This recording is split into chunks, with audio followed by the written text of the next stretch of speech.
for a $250,000 tax break for every American. In this recession, they need it, and we will pass it.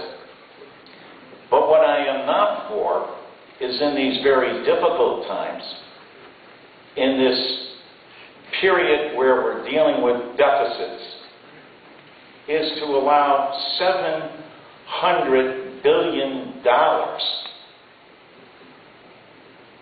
to billionaires.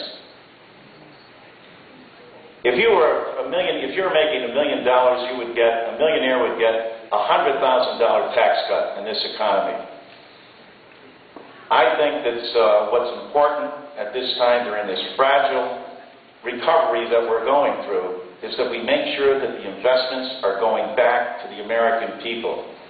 I'm proud that we're able to provide a tax cut, a payroll tax cut to everyone, but we've got to do more. And we will, in terms of passing a $250,000 tax cut for every American. And only the first dollar over that should be taxed in order to deal with a number of the looming problems that we have, especially putting America back to work. Thank you very much. Any further? All right, let's go to the next. Oh, yes. Yeah, I don't think it's a good idea to raise taxes on anyone in this economy. I think that's the worst thing that we could do in terms of creating jobs. If we add to the taxes of those earning more than $250,000 per year, what we're going to see is an impact on many of the small business owners who file their tax returns using S corporations and things of that nature.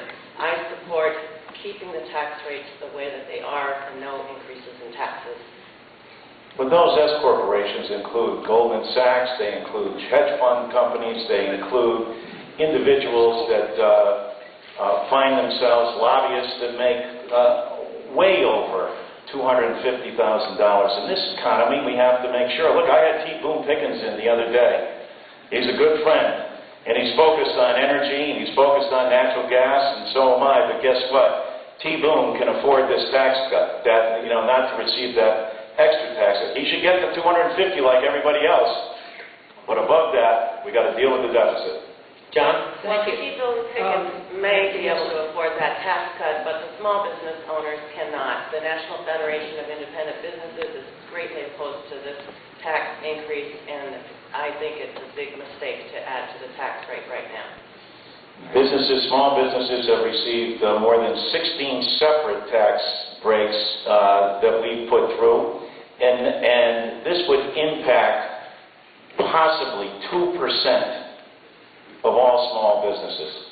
Mr. Krajewski? Thank you, Congressman Larson. I hear you criticize Goldman Sachs, but I believe you voted for the bailout, which Goldman Sachs rebuilt.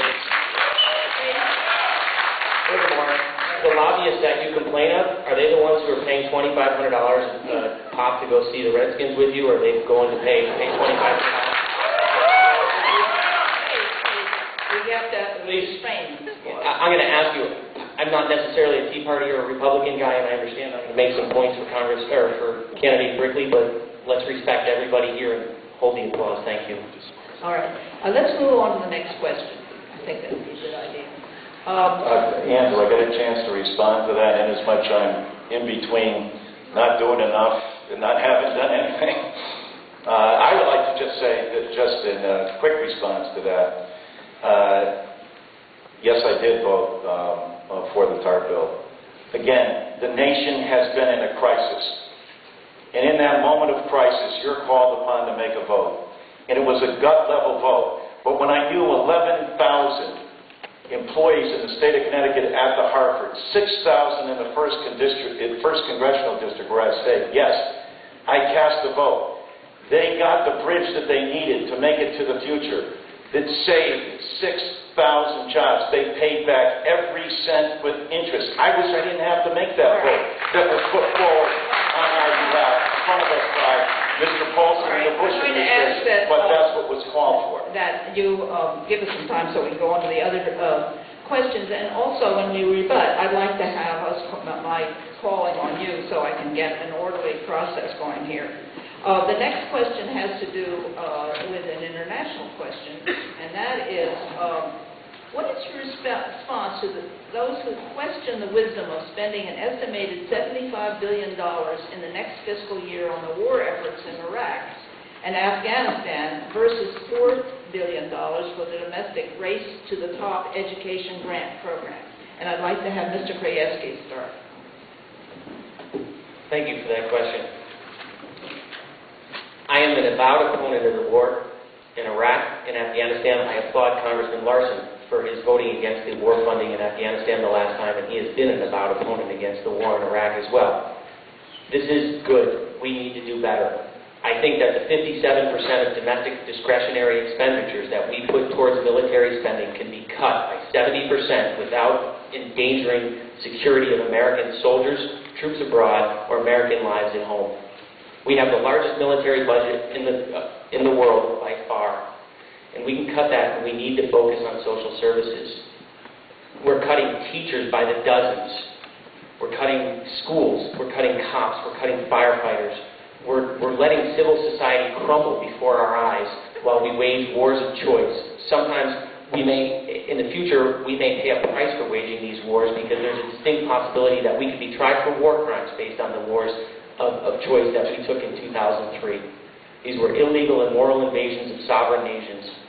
And as I look at how American society has crumbled around these wars and how the amount of time and money that we've spent on these wars has sacrificed our educational system. I'm a product of public schools. I went to some private schools in high school and college, but I went to UConn to finish off my degree. And I'm proud of the fact that public schools educated me in the way they did. Congressman Larson is a school teacher. I've done some educational work, and I know that Chris is a teacher as well. I think we need to put more money towards schools. The $4 billion that we have in the Race to the Top is insufficient. I think the Race to the Top is a competitive venture. We need education to be looked at as a cooperative venture. I have three ideas about education that I'll reel off very quickly. Number one, there's a program in Tennessee called the STAR Project, which showed very clearly that school student-to-teacher ratios in elementary and middle school, where there's a 6-to-1 or a 10-to-1 student-to-teacher ratio, greatly improve student achievement. Number two, I think the college prices that we have in this country are outrageous. If you look at a 6-year-old or a 3-year-old, you look at that child and you say, I'm sorry that you're not going to be able to afford college. When my father went to Central Connecticut State University Central Connecticut State College at the time, in the 1950s, tuition was maybe $600 a year. Today, at Central, it's almost $20,000 a year. We need to make sure that higher education is affordable.